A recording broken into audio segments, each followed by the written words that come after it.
students and by people who come in with such great ideas of how to, like Nick had, you can, draw your own Traumbaum house, right? And so it was beautiful. And then Lauren had a song, and those are the things I feel like I'm just sometimes missing, right? Some of these great ways to engage lower level language classes. So this has been really wonderful. We have great documents that Kylie shared. So I'm excited about that. And a shared friend, I think, with Sabine Craig, right? So we talked about Freiburg a lot. So yeah, so it was wonderful.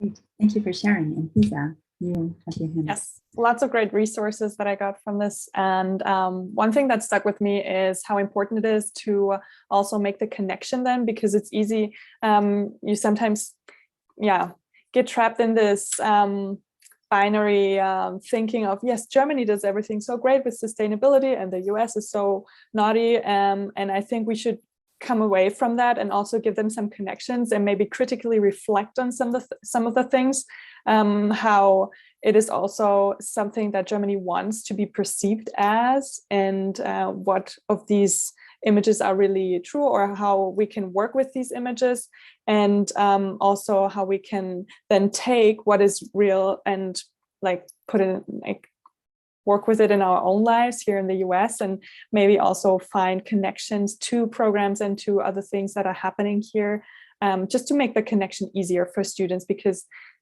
otherwise they might just get stuck in this thinking of, yes, everything is happening over there. And I think, yes, Kylie reminded us of that. And I think that's really important.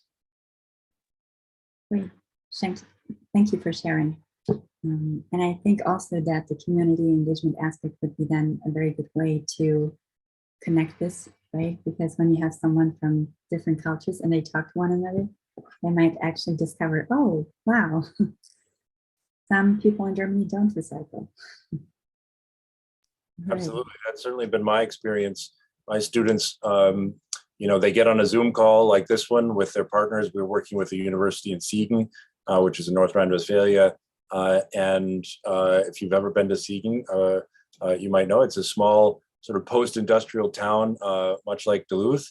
And there are all kinds of choices being made there. And, the idea that somehow Germany is full of nothing but green roofs certainly isn't true everywhere. And our students really found a lot of common ground working through those questions. How do I get my community to really be engaged? Thank you so much. I really, yeah, go ahead. I really enjoyed our breakout room with Seth. I found a lot of very useful ideas and some really good resources, and grateful for that. And so I appreciate you having this event today. I would have liked to have attended Kylie's and would have liked to have attended Dan's as well. And I'm sorry, it's that one body problem. But I had a question for Dan, and I'm sure you already discussed this in the breakout room, but I just wanted to ask about it, because the community engagement, the problem seems so much of the issue seems logistical rather than theoretical or pedagogical, and that's probably an oversimplification on my part to say that, but for me that would be the big hurdle of how do you have them do an environmental project that is meaningful, that leads to meaningful change, but that is also not so big that it gets out of hand. Do you have some guidelines as to how to find that golden medium? Yes, so I'll try in just a few words. But one thing I do is I try and really wrap everything around one simple question, which is just was können wir lernen? And I just look at the wir, who is this we that we're working with? What does it mean to learn in this context where higher education isn't just learning to learn, but rather is learning in order to address a societal problem? And then what can we do? There's a lot of things we know we can't do. Let's cross those off and then focus on what we can do. And I focus on cultural conditions of ongoing sustainable development projects, and only on that. And that helps simplify the process. And then I try and from the very beginning of the course, encourage students to think about closing that loop. You're going to get a research question from a community organization, you're going to take that to some German partners and you're going to close that loop. You're going to bring something back to this community organization. If you set that goal in the beginning, then the results are hard to manage. Yes, a big part of it, John, is simply finding the right partner. If you start off with community engaged learning goals, which is to say, you ask not what do we want to learn, but what does our community need, then you very likely find an eager audience in your community who are interested in learning from Germans. And so that if you start off with a somewhat challenging partner, the project quickly becomes impossible. Like you said, logistical issues become a major concern. So the best way to get ahead of that is to look for that partner first. Finding partners in Germany, I found, is really pretty doable. And I have some examples that I put in the worksheet that I handed out in my breakout room. You can also access it. But if you look at the University of Duisburg, which is also part of the Aurora Alliance, this is a virtual exchange collaboration across Europe. It's really interesting. The University of Duisburg is working closely with their volunteer agentur. So the university is doing a lot of community engaged learning already, which isn't true at every German university, as a lot of you will know. So finding that German university that's already engaged is going to make this a lot easier. Those are just a few things to note. I'd be happy to talk more sometime. Thank you. And I might also add to that, just because this is something I have thought about a lot. Like when I tried to sort of emulate Dan's course, and I found the logistics to be really tough. And but what I found since then, I sort of mentioned this at the beginning, like the college loved it. Like they used it for their marketing and the humanities, and the city partners spoke very positively. So it was really just like the students and I felt a little bit unclear about our position.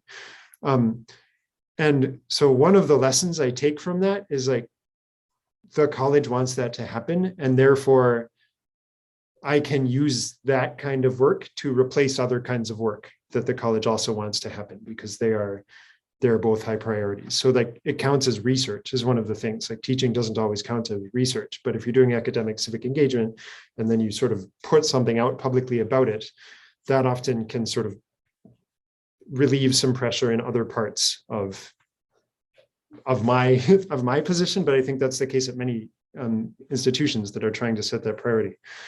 And then the other thing is thinking about, Dan was saying closing the loop, and I think that's like the ideal case. But I think the loop can also be, I think the loop can also be very small and very local, and it can, like, even changing students' thinking, like that is meaningful change.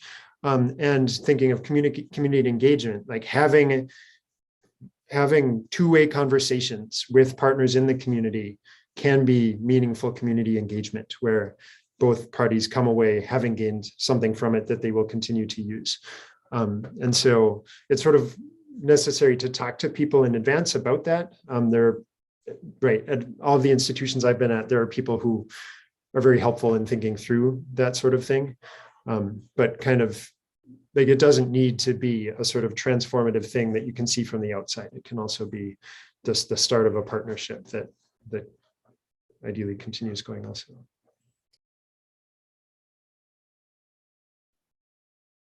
Thank you for that. I'll Yeah. tack on one more thing right there, because Seth, when you were talking about community engagement doesn't have to be big, like it starts in the classroom, and it starts with how your students communicate with each other. And we actually created a learning goal about being like, in the classroom, one thing you learn to do is to be a sympathetic listener and a good communicator no matter what. So like we added this as a learning goal for our German classes, because you have to have those skills. And when we talk about what are the cultural contexts to these issues and getting away from these technological solutions, it is on a certain level about this communication. So that's like a feel good moment that you can have in class as well. And I'm sorry, we're like back and forth. So one of the things we're reading a lot on campus and in our department is grading for equity, and how can we improve grading practices? And if you read the book Grading for Equity, attendance grades are bad. but every German language program I've ever been in requires an attendance grade because students need to be there to talk to each other, et cetera. And we were thinking, like, how can we do this? Can we justify it differently? And what we came up with was a citizenship learning objective. Like, that is one of the things we're doing in class, and it is connected to like broader civic engagement learning goals that we have. And that can mean that like even things that are fully inside the classroom are still in a way connected to the engagement goals.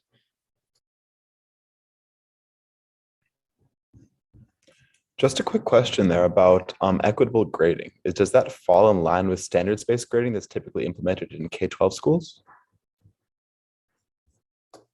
Yes, that's part of it. And there are a lot of discussions. So standards-based grading, I think if I'm putting things together correctly, one of the big things in higher ed over the past few years is contract grading or specs grading, specifications grading, which is all about kind of making it very, very transparent and clear what you need to do in order to pass the class. The book Grading for Equity by Joe Feldman, I think, sort of in some ways goes against that because it's all about mastery, like grading things that basically require people to have free time, like especially extra credit. You go to a thing in the evening and you get credit for it. Like, that's bad because you're rewarding people who don't have to work in the evening, et cetera. And really what you want to see is, did they master the stuff of the course? And so in that model, it's really all about the, I guess that could be like the standards, like, did you meet the standards? And there's somewhat of a conflict between those two. And that is like many book groups and seminars and an ongoing learning curve that I'm still just getting started on. But yeah, that, if you want to follow up about that with any of us, that's something that we're all, I think, also thinking about. Nick, is that something you're working on too? No, standards-based grading was implemented in the district I used to work in, and there's always a lot of conversation about it, be that positive or negative. And typically, they don't assign grades from 0 to 100. They assign grades on a scale of 1, 2, 3, and 4. 4, it's comparative to the 4.0 GPA scale. A 4 is an A, a 3 is a B, what is it? Excuse me. A 2 is a C, and a 1 is a D. And the worst grade you can be assigned in this scale is a 50% because they think that it is punitive to give someone a 0% because an F is an F, a 50% is an F. So that is the lowest grade that you can get. And anything below that is, I guess, seen as a non-equitable practice.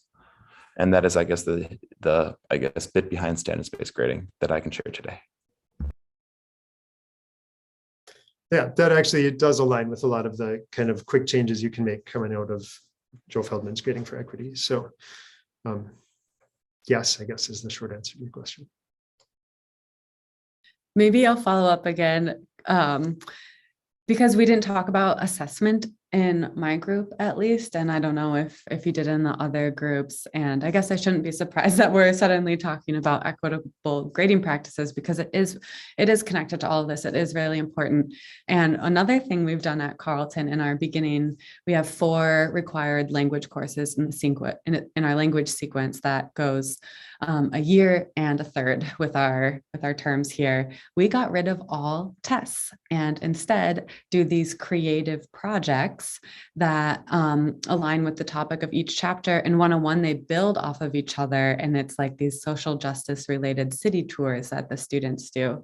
But having these more creative project-based models where sometimes they're working alone, sometimes working with partners, it allows the students as well to bring some more of their own interests. And like one example from my class, the first chapter of the second term German I teach is on Heimat. And so you get this big bomb of a chapter and you have to figure out what to do. But I have students design the textbook. We use Daddy Das, an open access online textbook, which I encourage everyone to check out. It was developed by Jamie Rankin at Princeton, and it's free to the students.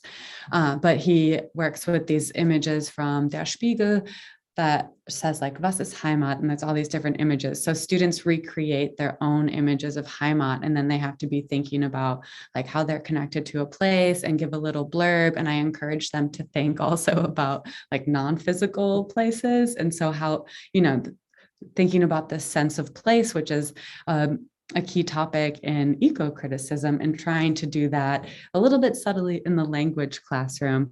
Thanks, Seth and I, we'd be happy to talk about grading and the curricular overhaul that we did, but it's another way.